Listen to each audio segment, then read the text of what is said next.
Ben sizi bu güzel Selyan torpağında yürekten salamlayıram.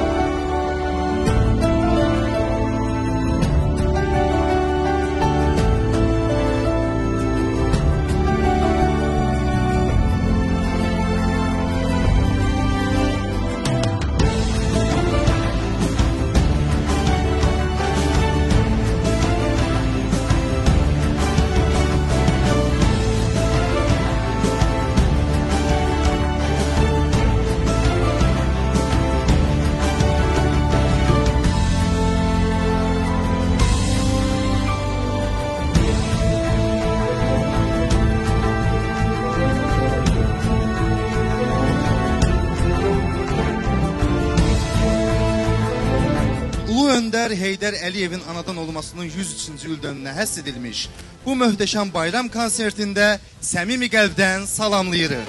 Nereden bile kalktın sine, göz yaşımız dönüp sene. İndi günah ne sendedir ne bende. Nasıl yandırdı yandırdı, nasıl yandırdı yandırdı, gene yandırdı yandırdı. Zirvesi kartallı kayalarıyla kaylar köksünü yaran görmüşem. Kaylar köksünü yaran görmüşem. Kaylar köksünü yaran görmüşem.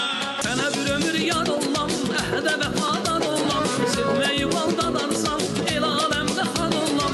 Yurdum yubam meskenim sen Azerbaycanım. Anam doğma vətənim sen Azerbaycanım. Əziz və doğma Selyanlılar və Selyanımızın gözəl şəhərimizin bütün qonaqları, çox hörmətli, dəyərli qonaqlar və çox hörmətli icra başçımız, çox hörmətli Rüstəm müəllim. Mən sizlərin hər birinizi ürəkdən salamlayıram. Sizlərə can sağlığı deyirəm. Bu bayramımız mübarək olsun. Azərbaycanımız hər zaman var olsun. Yaşasın qüdrətli, günü-gündən irəli gedən, çiçəklənən və dünya çapında sözün deyən Azərbaycanımız. Yaşasın cənab prezidentimiz, yaşasın ordumuz.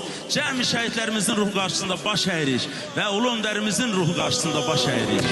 Azerbaycan bayrağını Qarabağdan asmışıq biz.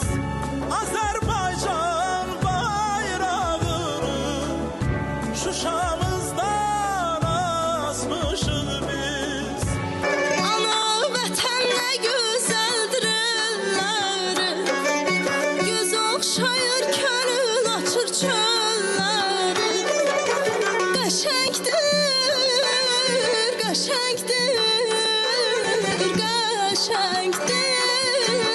Sizə minnətdardır xalqım dünyadan, dünyanın xoşbəxti